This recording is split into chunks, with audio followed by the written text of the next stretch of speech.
Muito bom dia e muito bem-vindos a mais um programa Manhã Viva. Hoje o tema deste programa vai ser as virtudes segundo São Tomás de Aquino. Vamos procurar saber de forma simples o que é uma virtude. Vamos procurar saber quem foi São Tomás de Aquino, como influenciou a Igreja e a sociedade e de que forma os seus escritos, ainda hoje, são objeto de estudo para a filosofia e teologia. A frade católico da Ordem dos Pregadores influenciou, assim, a filosofia e a teologia, santo, professor, modelo para os sacerdotes. A sua sabedoria ainda hoje é tema de aulas nas faculdades e começamos este nosso programa com uma frase sua, que diz assim: dê-me, Senhor, agudeza para entender, capacidade para reter, método e faculdade para aprender, sutileza para interpretar, graça e abundância para falar. Dê-me, Senhor, acerto ao começar, direção ao progredir e perfeição ao concluir. Muito forte, não é? Entretanto, para nos falar sobre as virtudes segundo São Tomás de Aquino, temos connosco o Padre João Paulo da Silva, que é diretor editorial da Paulus Editora. Muito bem-vindo, Padre Muito João obrigado, Paulo. Marta. É um prazer estar aqui com vocês, com os nossos telespectadores da TV Canção Nova, né? É uma alegria poder celebrar um santo tão sublime como Santo Tomás de Aquino e aqui, né, com a Canção Nova que vibra alegremente essa esperança que ele tanto prega na sua Suma Teológica. É verdade. Obrigado por ter aceito o nosso convite e aproveito aqui, antes de convidá-lo a orientar o nosso momento de oração, que vai seguir, aproveito para dizer também o seguinte, que Tomás de Aquino, não é? Tinha o costume de recitar diariamente e com grande devoção uma oração referenciada na última edição do livro Historia Sancti Tome, uma obra de meados de 1323, escrito por Frei Guilherme de Tocco. Este foi o seu primeiro e mais importante biógrafo, um dos precursores e peça-chave no seu processo de canonização. Pedi assim ao Padre João Paulo, então, que oriente um momento de oração para nós e que dá início a este programa. Em nome do Pai, do Filho e do Espírito Santo. Amém. Amém. Concedei-me, ó Deus onipotente e misericordioso, ardentemente desejar, prudentemente descobrir, verazmente conhecer e perfeitamente realizar o que for do vosso agrado. Para louvor e glória do vosso nome, ordenai meu estado de vida e dai-me saber, poder e querer o que mais me pedis que faça. E dai-me levá-lo a cabo como convém à salvação de minha alma. Que o meu caminho até vós seja reto e seguro, que eu não sucumba na prosperidade nem na adversidade, a fim de não me ensoberbecer na primeira, nem me desesperar na segunda. Que na fortuna eu vos renda graças e na dificuldade mantenha a paciência. Que eu de nada me alegre ou entristeça, senão do que me leve a vós ou afaste de vós.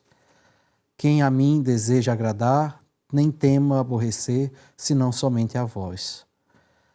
Dai-me tudo fazer com caridade, e o que não diz respeito ao vosso culto, reputá-lo como morto. Dai-me praticar as minhas ações, não por costume, mas referindo-as a vós com devoção, que por vós eu não dê valor às coisas transitórias, e não seja caro tudo o que vos diz respeito. Que me compraza mais do que tudo, todo o trabalho que for para vós, e me aborreça todo descanso que não seja em vós. Dai-me, docíssimo Senhor, dirigir-vos meu coração frequentemente e ferventemente, e de alma contrita, emendar com firme propósito a minha fraqueza. Fazei-me, ó Deus, humilde, sem fingimento, alegre, sem dissipação, grave, sem depressão, maduro, sem severidade, vivaz, sem leviandade, veraz, sem duplicidade, temente, sem desespero, confiante, sem presunção, casto, sem corrupção, corrigir ao próximo sem indignação e edificá-lo por exemplo e palavra sem exageração, obediente sem contradição, paciente sem murmuração. Dai-me, docíssimo Senhor, Jesus, um coração desperto, para que nenhuma vã curiosidade o afaste de vós, imóvel para que não ceda a nenhum afeto indigno, infatigável para que não sucumba em nenhuma tribulação, livre para que dele não se apodere nenhum prazer violento, e reto para que não o façam desviar-se nenhuma má intenção. Concedei-me, docíssimo Deus, inteligência para conhecer-vos, diligência para buscar-vos, sabedoria para encontrar-vos, bondade para agradar-vos, perseverança para esperar-vos doce e fielmente, confiança para alcançar-vos felizmente, e fazei-me pela penitência suportar vossas penas. Utilizar vossos benefícios nesta vida pela graça, e por fim, na pátria eterna, desfrutar os vossos gozos pela glória. Vós que com o Pai e o Espírito Santo viveis e reinais pelos séculos dos séculos. Amém. Amém. E como não sabemos, mas vamos ficar a saber, ou se já sabe, não é? Mas São Tomás de Aquino é celebrado na Igreja a 18 de julho, não é? A Igreja celebra assim o aniversário da canonização de São Tomás de Aquino. E a equipa da Canção Nova Notícias em Roma visitou uma igreja que mostra características da vida do santo e preserva a relíquia de primeiro grau do religioso. Ora, vamos ver.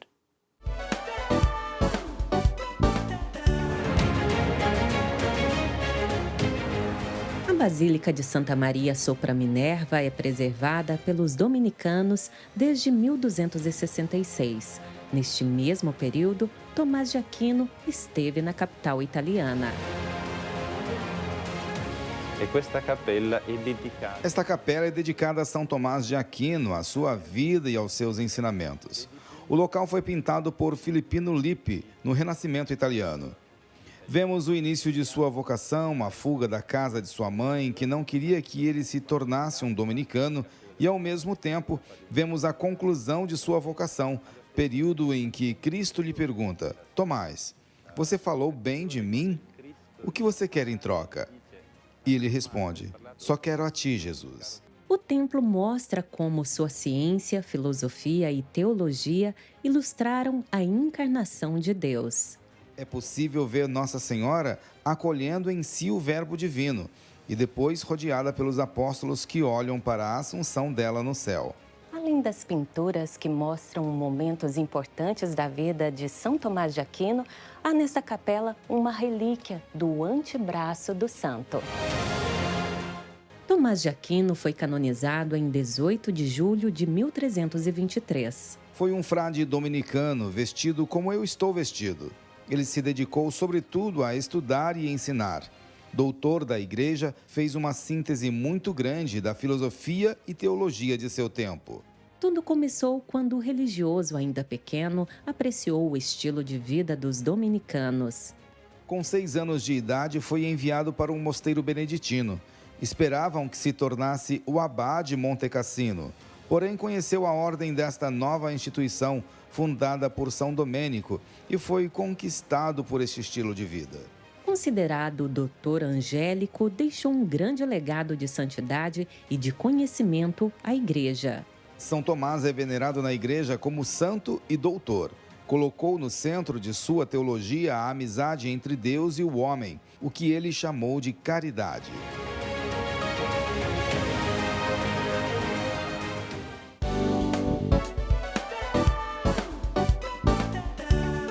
Muito bem, Padre João Paulo, depois desta introdução, não é?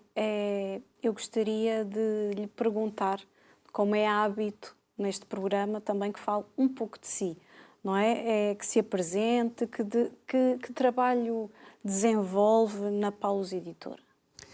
Na Paulus Editora, eu sou diretor editorial, ou seja, eu faço literalmente a edição dos livros e a produção do trabalho e conteúdo que vai sair pela Paulus Editora. Né? Eu, naturalmente brasileiro, como dá para perceber pelo sotaque, né? Eu cheguei a Portugal tem pouco tempo, cheguei em fevereiro deste ano, 2023, e estou aqui para desempenhar a missão junto à editora. Tenho a formação básica em filosofia e teologia e mestrado em filosofia medieval, só que não em Tomás de Aquino, em Agostinho. Aí a Canção Nova me fez esse desafio de estudar um pouquinho sobre São Tomás de Aquino para poder falar alguma coisa em relação à teologia e filosofia dele aqui. E acredito que nos saberá esclarecer muito bem. Segundo Tomás de Aquino, como são adquiridas as virtudes humanas, Padre? Aí,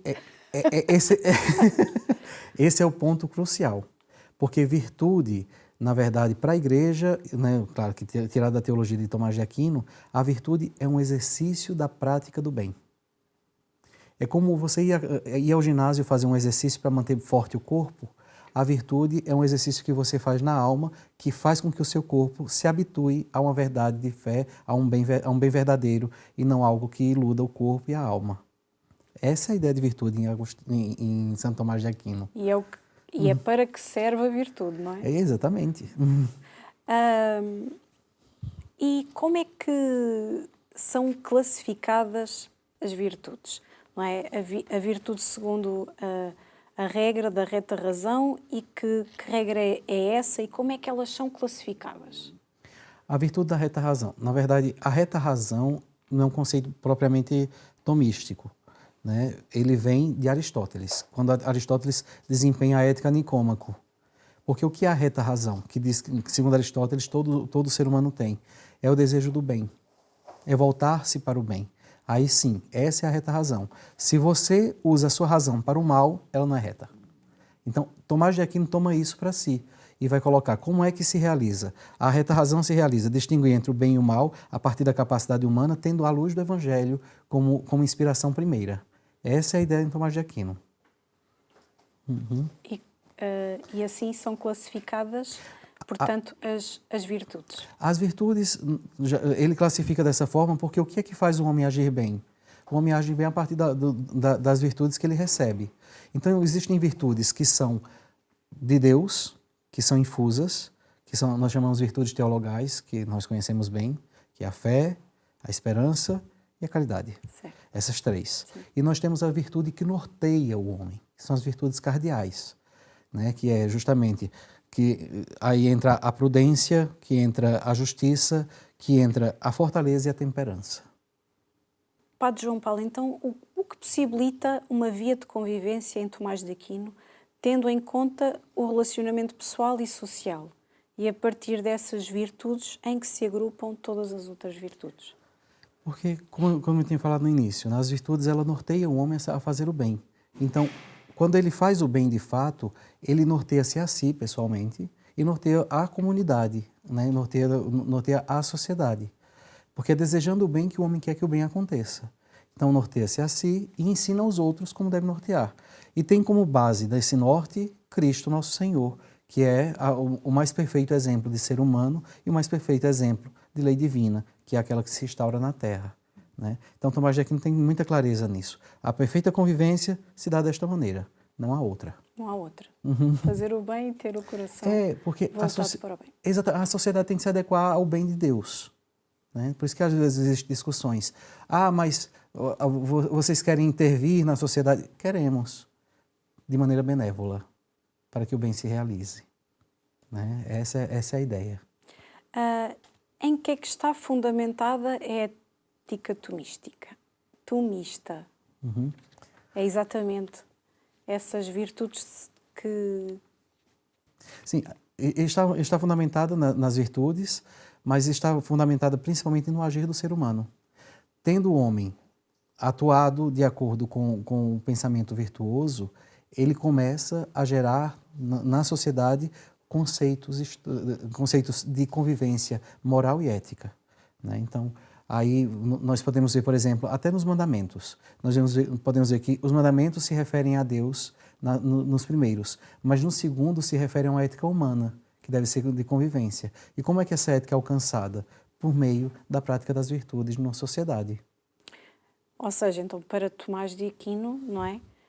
O que são considerados hábitos bons, não é? são esses que originam as virtudes. Sim. Certo? Uhum. Não é? Nesse sentido. Exatamente. E a partir das virtudes, não é, que são faladas, não é, em São Tomás de Aquino, como é que nos podemos afastar do caminho dos vícios? Essa é a questão. O hábito, porque o que é uma virtude? A virtude, se são atos bons, o que são os vícios? Atos maus. Né? Tinha um padre que era amigo meu que ele dizia o seguinte: quando eu chegava para pedir alguma coisa para ele, ele dizia: existe o vício de pedir e a virtude de negar. Né? Então, ele falava isso brincando, mas ele tinha razão. Tem. Porque o que é que contrapõe um hábito mau? Um hábito bom. Então, o que é um vício? É um hábito que se tornou tão comum na pessoa que ela se torna escrava daquele hábito. E ela só quer aquilo, nada mais. Então, o hábito bom vem substituir aquele hábito mau. Suprime o vício e liberta o homem. Então, essa perseverança, não é? De reconhecer que se calhar os nossos hábitos não podem não ser assim tão virtuosos e tentar combater, não é? Fazendo exatamente o oposto, exercitando ao contrário. Uhum. Por exemplo, eu dar um exemplo bem claro. Eu gosto bastante de comer, né? Porque a comida que vem, na verdade, a gordura vem da água. Mas se eu gosto de comer bastante, o que é que eu faço? Evito comer tanto quanto eu quero, como um pouco menos. Isso faz com que o meu corpo entenda que eu não devo comer tanto. E com o passar do tempo, eu não vou ter mais aquela necessidade de comer tanto. Um exemplo. Né? Porque comer demais, além da conta, é gula, é pecado. Porque o que é o pecado? O pecado é justamente você não estar no meio da virtude. É sair dela. E errar. Né? E a partir daí, a sua vida começa a se estragar.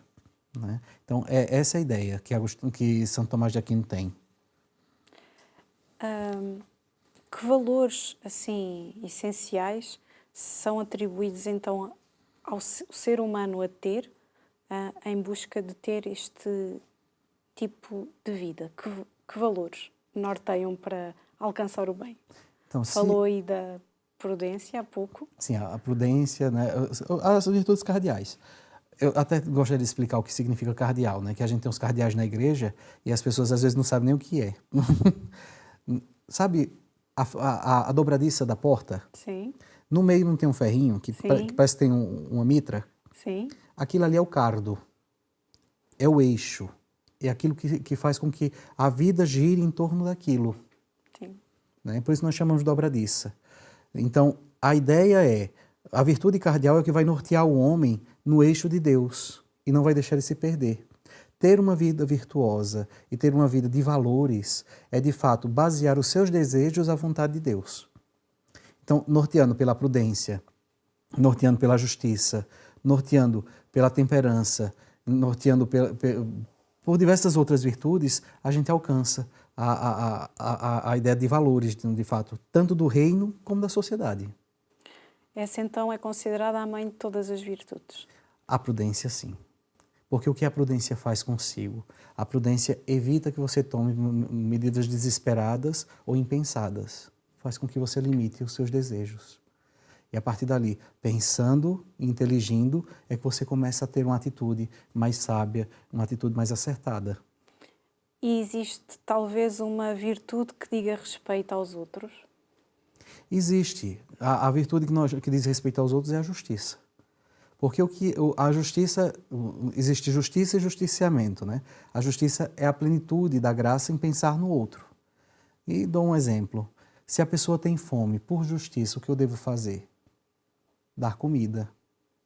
Então, por exemplo, a caridade na igreja não é um ato pessoal, é uma consequência de uma virtude. Primeiro eu tenho que trabalhar em mim o desejo de dar alguma coisa ao pobre, ou alguém que tem alguma necessidade, seja ela qual for, para depois eu fazer o ato. Primeiro acontece pessoalmente para depois se tornar socialmente. Por isso que você me perguntou, pessoal e social, porque é primeiro interior e posteriormente se exterioriza. E aí eu começo a oferecer ao outro. Por isso que a justiça é a principal virtude que está em relação às demais pessoas. E qual seria a virtude mais louvável?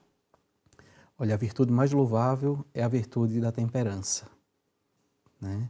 Porque da prudência e da temperança a gente tem esse equilíbrio humano para que nós possamos, de fato, ter o cuidado com o irmão, né? Ter o cuidado com a casa e com tudo que é necessário para que nós estejamos bem como sociedade, como igreja e como pessoas também.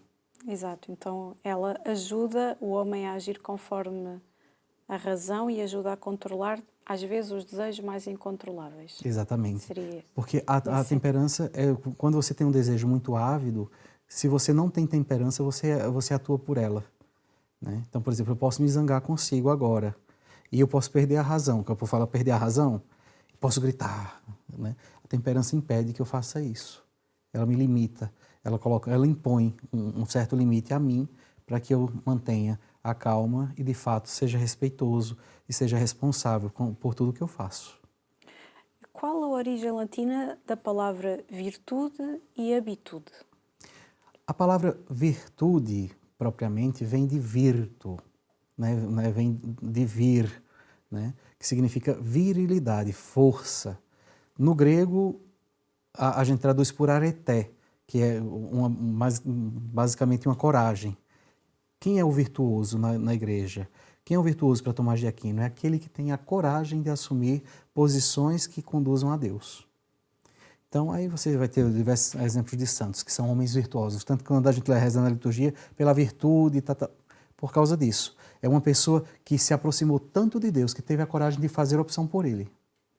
Então, e aqui, coragem não é contrário a medo. Coragem é sinônimo de fé, que são coisas distintas. Né? Por isso que Jesus diz, homens de pouca fé, quando os discípulos têm medo. Sim. Não diz homens medrosos. Sim. Né? Então, porque a coragem é aquilo que motiva o ser humano, de fato, a buscar ser melhor. E Tomás de Aquino tem isso com muita clareza na sua Soma Teológica. No fundo, a coragem acaba por ser ali o equilíbrio entre não ficarmos no medo e sermos desafiados a ir além, não é? Aí é que está a coisa, porque essa coragem não é necessariamente o contrário de medo. É isso que eu falo. Porque no Brasil a gente diz assim, se tem medo, vai com medo mesmo. Entende? É como Jesus no Horto das Oliveiras. Em determinado momento deve ter sentido algum medo. É humano, não é? Também. Pela natureza. Mas o medo não o impediu de ser corajoso. Sim. E assumir a missão que o Pai o deu. E fazer a vontade de Deus. Exatamente. E ele fez. E foi virtuoso do começo ao fim.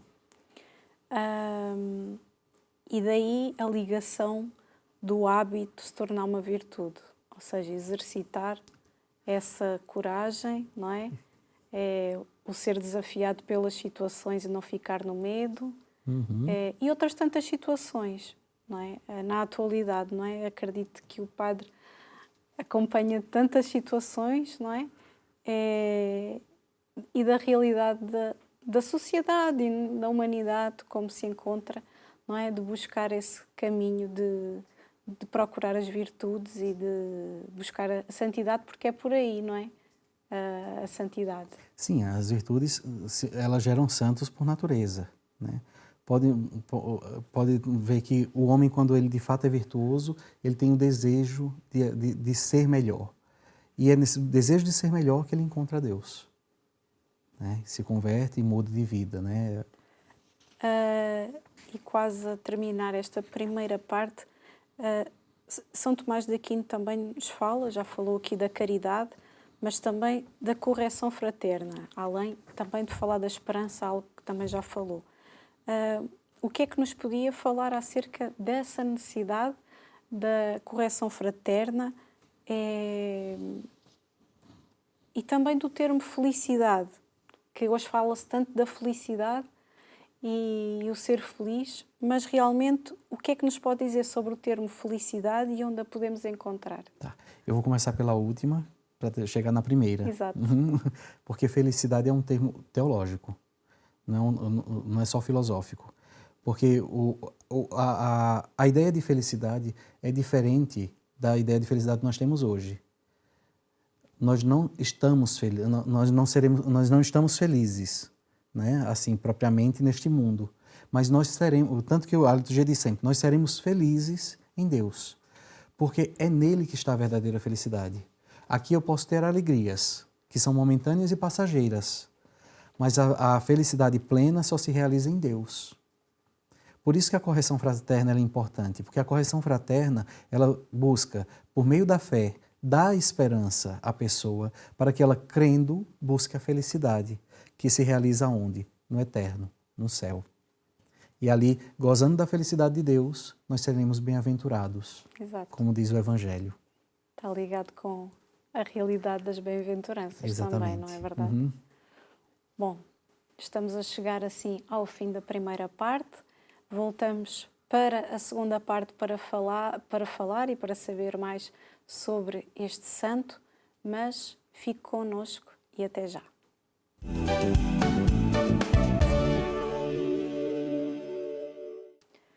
Muito bem-vindos a esta segunda parte do programa Manhã Viva.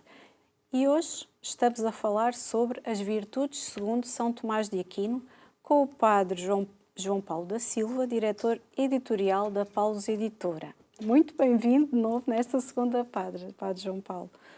Mas antes de retomarmos esta nossa conversa, quero sugerir-lhe dois livros. Um deles trata-se do livro São Tomás de Aquino, é uma biografia, é uma introdução à filosofia, não é? E a filosofia é uma introdução à teologia, não é?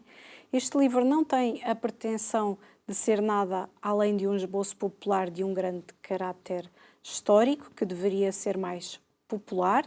O objetivo será atingido ao estimular aqueles que, mesmo que tenham ouvido falar deste santo, queiram ler mais sobre ele.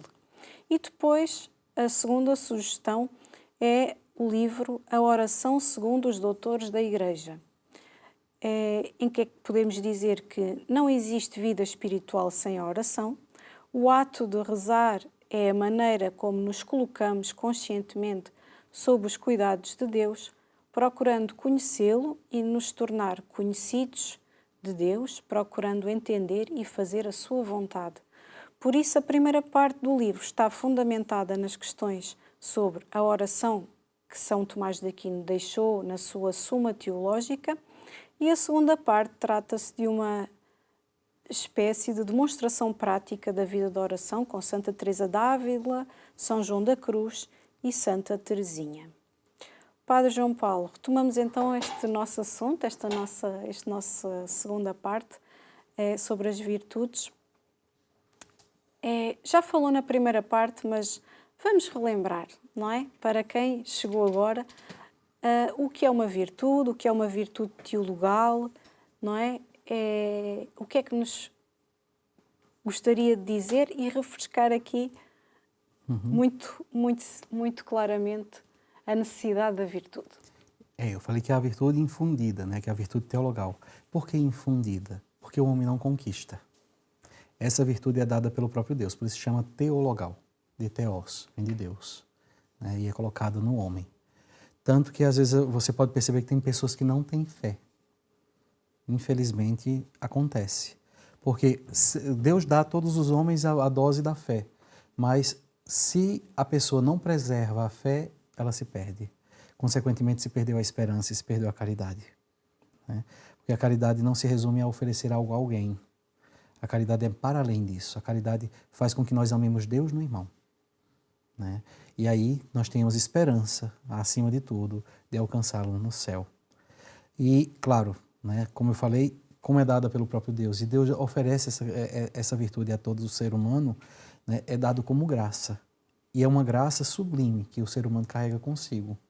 Então, ser de fato, né, virtuoso na graça, quando a gente fala muito isso, é ter o coração aberto a acolher essas virtudes teologais. Virtude é isso, é um exercício da fé. Deus nos dá, nós temos que colocar em prática. Tem um evangelho que Jesus fala assim, até mesmo o que tem lhe será tirado. Que às vezes a gente fica, meu Deus, o que é que ele está dizendo aqui? Como assim? Até mesmo o que tem lhe será tirado. Justamente isso. Quem esconde o talento, quem esconde o tesouro, não coloca esse tesouro em prática, se perde. não cresce, míngua, se destrói. Sim. Por isso que ele vai falar, até mesmo que tem, ele será tirado. Porque Deus oferece dons e talentos a todos, mas devem ser preservados, devem ser cultivados, colocados em prática. Né? Por ser um dom teologal, aumentar a nossa esperança, de fato, aumentar a nossa fé, aumentar essa nossa caridade, que é tão importante, né? Como virtude mesmo. E isso é na prática. Sou eu com você, na prática de fé, buscando a Deus, buscando conhecê-lo, na prática da esperança, tendo certeza de que nós nos encontraremos com Ele. Essa é a grande esperança que nós temos. E, por fim, a caridade, que é essa fraternidade que gera entre nós, né, que faz com que nos unamos como irmãos, como filhos do mesmo Deus, como aqueles que buscam a mesma realidade eterna. E o que é a virtude intelectual? O que é que melhora a virtude intelectual? O que é que nos podia dizer acerca... Então, a virtude intelectual é esse exercício que nós fazemos mentalmente, onde nós podemos alcançar a virtude plena. O ser humano ele é dotado de hábitos que devem ser pensados e repensados, né? Então, essa virtude, de fato, faz com que nós melhoremos os nossos hábitos. E eu deixo muito claro aqui, porque às vezes a pessoa confunde a questão intelectual com inteligência. E nem sempre é a mesma coisa. A virtude, um homem perverso pode ser inteligente. Sim. E muito inteligente às vezes. Sim. Mas a virtude intelectual, como busca o bem, age com sabedoria, diferente do homem inteligente e perverso. Tem a ver com a reflexão sobre os seus próprios atos. Exatamente. Porque, você me perdoe quem está me assistindo, mas é um exemplo forte para que a gente Às possa vezes é mais anexar. fácil para entender. É um serial killer. Um homem que tem não tem sentimento nenhum, Sim. mas age friamente e calcula o crime e repete. Por isso que chama serial, porque vai fazendo a série de crimes da mesma maneira, com o mesmo padrão, e consegue seguir. Existe um homem mais inteligente que aquele, mas não é sábio, não é bom, não é reto. Então, a virtude intelectual faz com que nós exercitemos a nossa mente em busca do bem, né? E em busca das boas ações. Faz com que nós moldemos a nossa vida, de fato, a hábitos bons. Seria uma inteligência sem consciência, não é? É, exatamente. O exemplo que trouxe. Ah, sim, um exemplo ruim, né? Sim. Porque eu fiquei aqui pensando. Exatamente. Seria essa inteligência não refletida. Não refletida. O que é uma virtude moral? Está ligada um pouco com o que nós falamos. E qual as significações que lhe são atribuídas?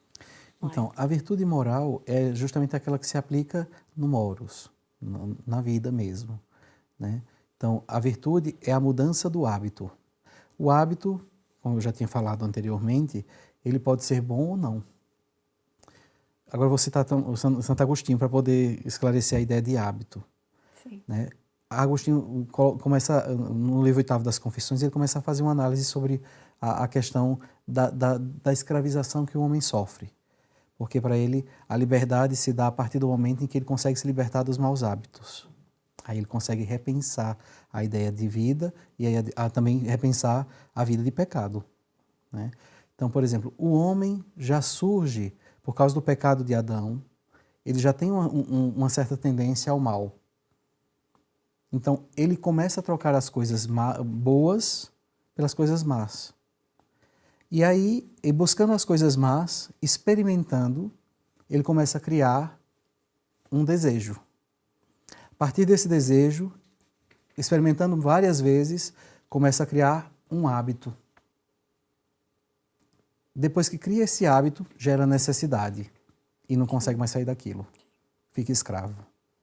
Né? A vida intelectual, a vida virtuosa faz com que o homem se livre desse vício, que o aprisiona, que o torna pequeno diante de uma droga, diante do sexo, diante do pecado e do mal.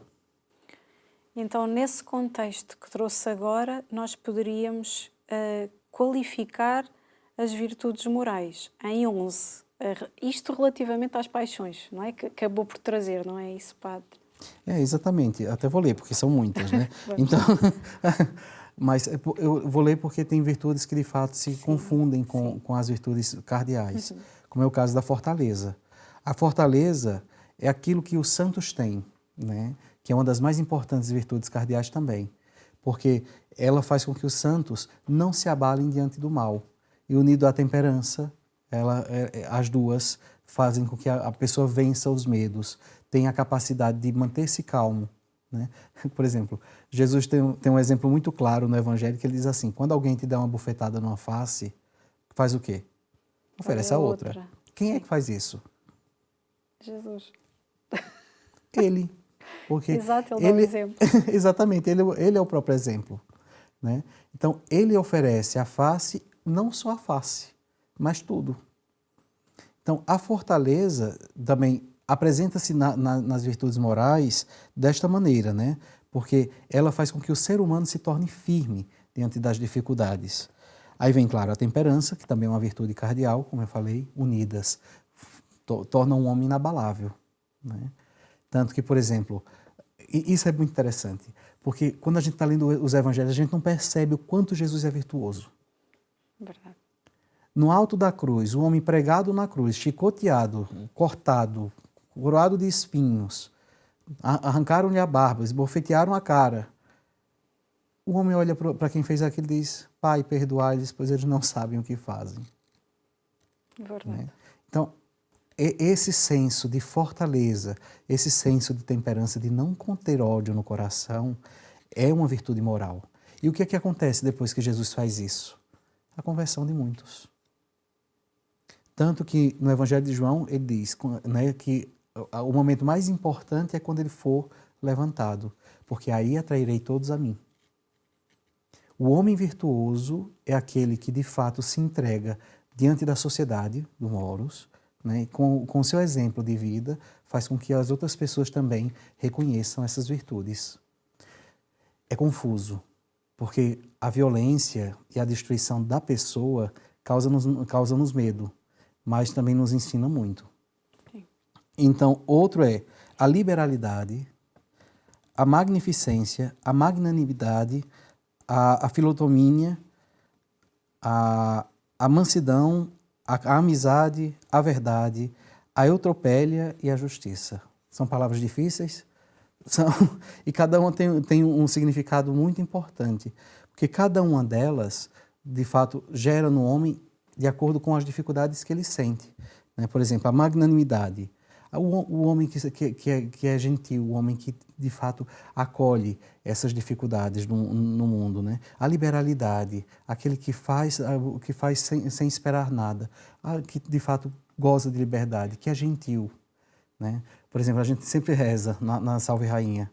Né? Tem uma introduçãozinha que a gente diz, né? De vossas mãos liberais. Né? Essas mãos que oferecem tudo. Né? Aquele que tem, de fato, não guarda nada para si. Aquilo que relaciona-me com o irmão torna-se grande parte da virtude moral. Sim. Tá? Se tiver mais que continuar, Não. fica à vontade. Então, relativamente àquilo que agora trouxe em relação às virtudes, existem 3 coisas em oposição, não é? O que é que encontramos em oposição à virtude? 3 coisas muito boas. O pecado, a malícia e o vício. São 3 coisas tenebrosas, né? Que a gente fala assim, mas o pecado, porque desde o início nós já o temos. A nossa natureza, nesse ponto, tem uma pequena falha por causa de Adão. Exato. Né? E nós temos essa tendência ao pecado. Mas só que nós podemos incentivar o pecado por meio da malícia. Por isso que Tomás de Aquino chama a atenção em relação a isso. A pessoa maliciosa, olhe, vou usar o Evangelho como exemplo. O que é que Jesus diz? Não é o que entra na boca do homem que o torna impuro, mas sim o que sai, porque a boca fala aquilo e o coração está cheio. E é isso mesmo. Porque do coração do homem, aqui que torna-se uma fábrica de malícia. E essa malícia ela é tão tenebrosa que gera um vício no homem, a permanecer sempre no mal. E, consequentemente, escravo do pecado. E, por fim, condenado a si próprio. Sim. Né? Então, a virtude vem para lutar contra essas 3 coisas. Vem libertar o homem do vício, consequentemente, né, purifica o coração do homem, livrando-o da malícia e, por fim, fazendo com que ele se arrependa do pecado. Por isso que nós confessamos, por isso que nós buscamos a Deus, por isso que nós nos arrependemos, a consciência nos acusa. Tudo isso a partir daí. E é preciso ter sempre esse cuidado de refletirmos acerca dos nossos atos, porque mesmo que não podemos nos acostumar porque estou a praticar e já sou bom e, portanto, já faço todas as coisas, mas, no fundo, pode haver um ato só que nos pode fazer perder tudo aquilo que conquistamos até então. Não nos podemos acostumar com um bom ato, precisamos sempre desse exercício. Existem atos que nós chamamos de atos viciosos, né? Que é justamente isso. Por exemplo, tem um exemplo bem claro. O alcoólatra, por que ele não pode beber? Porque é na primeira gota que desencadeia todo o resto, né? Então, uma vez eu estava vendo uma questão, né? A questão dos alcoólicos anônimos mesmo. É muito interessante o que eles fazem, né? Que é uma busca de virtude humana. Então, eles têm certeza que a partir do primeiro gole, eles vão tomar garrafa. Então, eles evitam o primeiro. É a mesma coisa. Um ato vicioso não põe a perder tudo, mas pode incentivar que se perca. Vai nessa ideia que você pensou.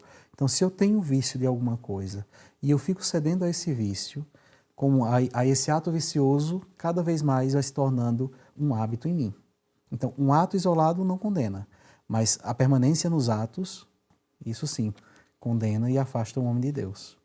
No fundo, vem o exemplo que trouxe do alcoólico é um pouco aquilo que nós, Canção Nova, também trouxemos como PHN. Por hoje, não é? Então, hoje não vou... É continuar essa perseverança de não cair naquele ato que, como uma constância, não é? Se cair, pode perder. É que eu não quis nem entrar no PHN, porque eu acho que o PHN... eu explico, não citei como exemplo, porque o PHN é mais além. Eu acho que vai mais além porque não é só um ato material. Eu acho que o PHN também tem a questão toda espiritual. Exato. Né? Então, eu usei um exemplo material. Mas, claro, se a gente analisa o PHN, por exemplo, eu tenho um vício de mentir, que é um ato espiritual. Sim. Então, o PHN também luta contra isso. Sim. Né? Então, eu não mentirei hoje. Né? E justamente por não mentir, que eu crescerei na justiça, que volta novamente à virtude.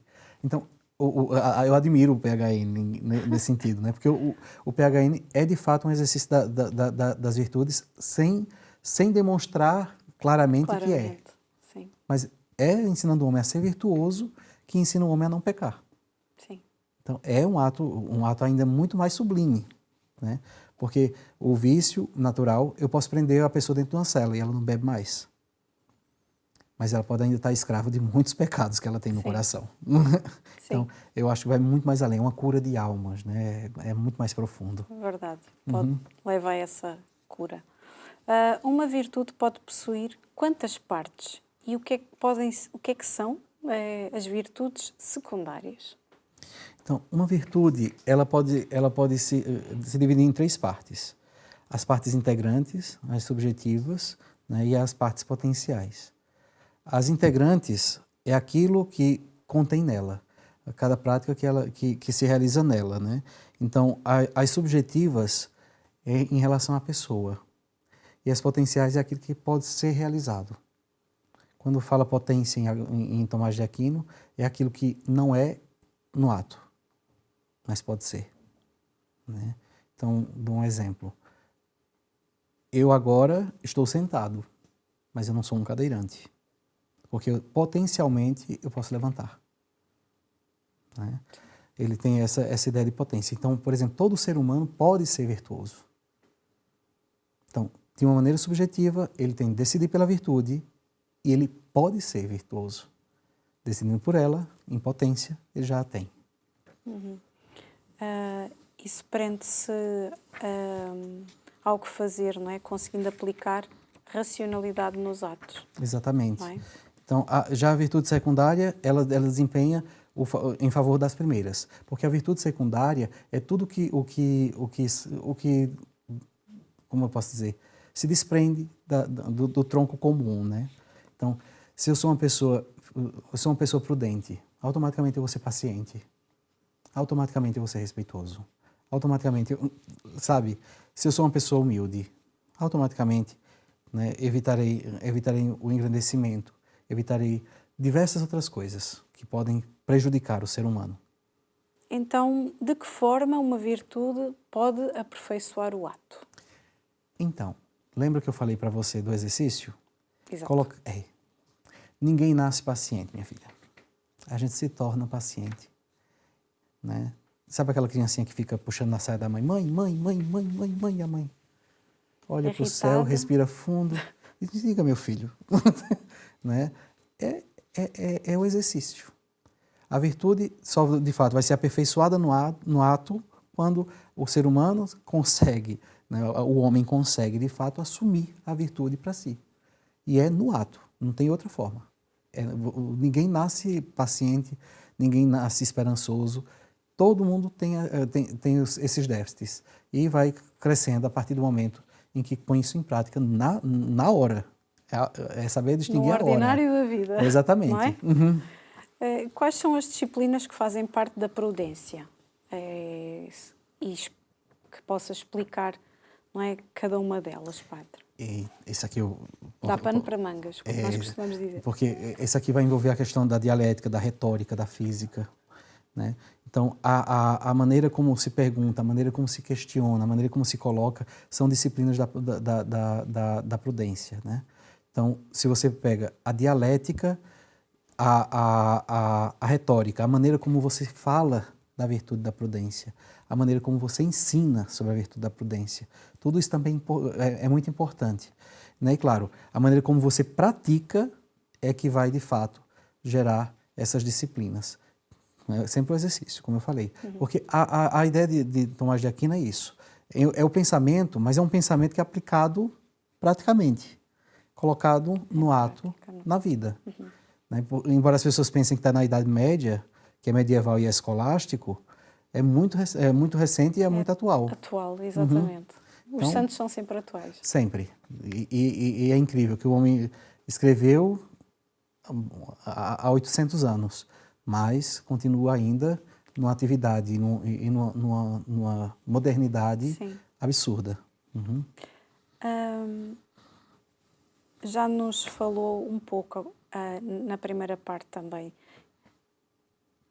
dos vícios contrários à prudência ou nascidos da falta dela. Ou seja, exatamente a questão de não medir as palavras, não é? O imediatismo. É importante... medir as palavras, é importante saber questionar ou saber perguntar, não é? O facto de não ser bruto, não é? Ou essa... É bem interessante, você falou bruto, é que quando eu era pequeno, agora só uma pequena memória, meu avô dizia para mim assim, olhe, meu avô era analfabeto, tá? Então, meu avô dizia para mim, não mexa com os bichos brutos. Aí eu... Quando eu cheguei na filosofia, que eu fui estudar Tomás de Aquino, que Tomás de Aquino classifica os animais brutos dos animais racionais. Ou seja, quem são os animais brutos para Tomás de Aquino? Os que não têm racionalidade. Então, o cão, o cachorro, o gato, né, são todos animais irracionais. Nós que somos racionais, por isso que a palavra que você usou foi muito boa, não podemos ser como eles, brutos. Né? Porque a brutalidade gera vícios terríveis também. Uhum. É incrível. Tanto que Jesus, por exemplo, quando a gente está lendo a Bíblia, uma das coisas que Deus detesta na Bíblia é quando o povo murmura. Que até Tomás de Aquino vai chamar a atenção para isso. A murmuração é o que mais nos aproxima dos animais. Porque o que é o murmúrio? Não põe comida para o cachorro. Ele vai ficar... É o ser humano reclamando, murmurando. É o que nos animaliza. Por isso que não se aproxima da virtude. Sim. Quais as espécies de justiça indicadas pelo filósofo? É a distributiva e a comutativa, né? Então, é aquela que você tem e oferece e que faz com que forme e transforme a sociedade. É basicamente o que nós tínhamos falado desde o início. É a sociedade que, vendo a maneira de ser virtuoso, também torna-se virtuosa. Então, quem é distributivo? Nós somos distributivos. O cristão, ele é distributivo. Precisamos contagiar dessa forma. Exatamente. Não é? Porque nós temos de anunciar, falar e de lutar pela uma sociedade justa e fraterna. E não é um discurso revolucionário, é um discurso cristão, né? Por exemplo, no Brasil estava acontecendo uma discussão sobre o aborto. Né? É nossa obrigação, nosso dever, falar contra, lutar contra. Nós não podemos aceitar. E claro, e como é que a gente faz isso? Colocando para as pessoas aquilo que nós temos de clareza e de virtude, para que elas compreendam o mal que está sendo realizado. Então, existem lutas que são justas, que é o caso dessa, por exemplo. Estou dando um exemplo, mas são muitos exemplos. Estamos quase a chegar à reta final do nosso programa, mas peço-lhe que nos fale do contumilioso. O que é que diz São Tomás de Aquino sobre este assunto e que conselho nos dá para o ultrapassar? Um tema tão atual nos dias de hoje que muitas vezes nem nos damos conta que o fazemos. É que lembra que eu falei, a boca fala aquilo que o coração está cheio? É o homem que não tem freio na língua.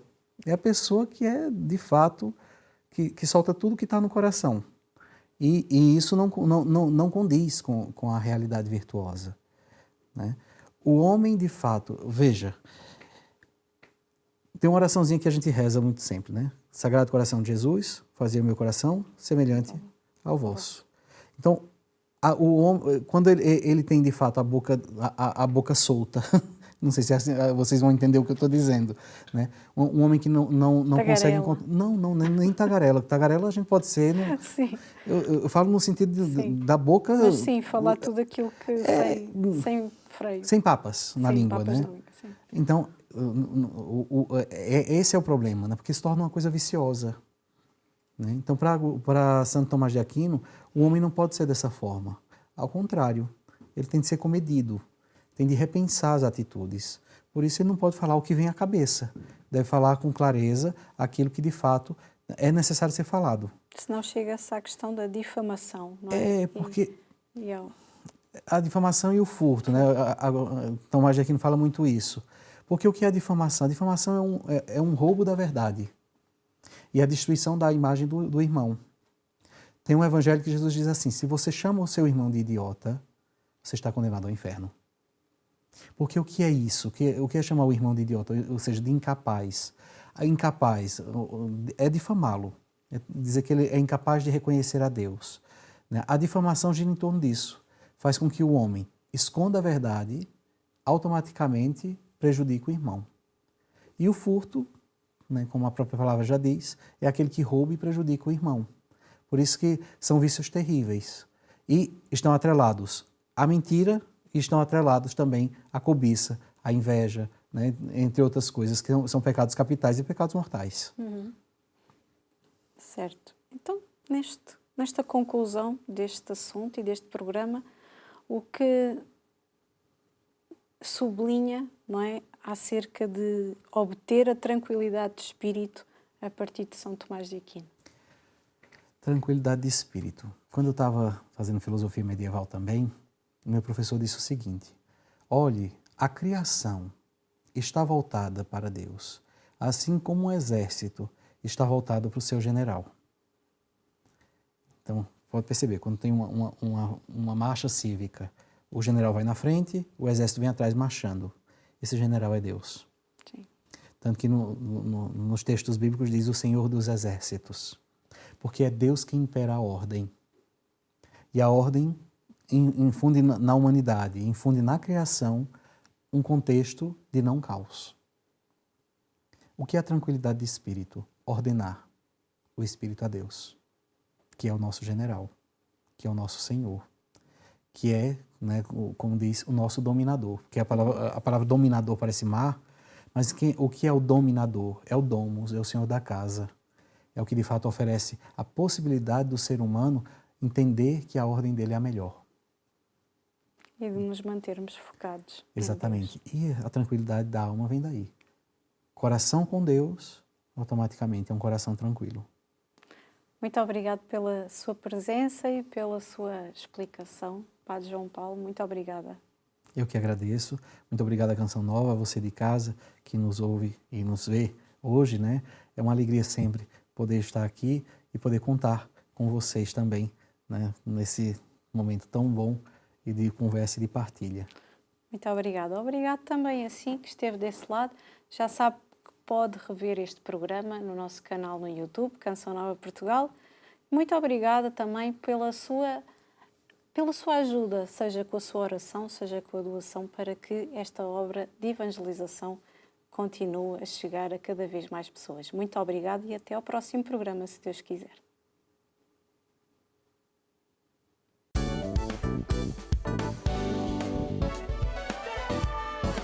Se gostou deste programa, clique aqui na nossa playlist aqui em baixo para ver outros episódios. Se ainda não subscreveu o nosso canal do YouTube, faça-o já clicando neste botão aqui do lado e será logo o primeiro a saber todas as novidades.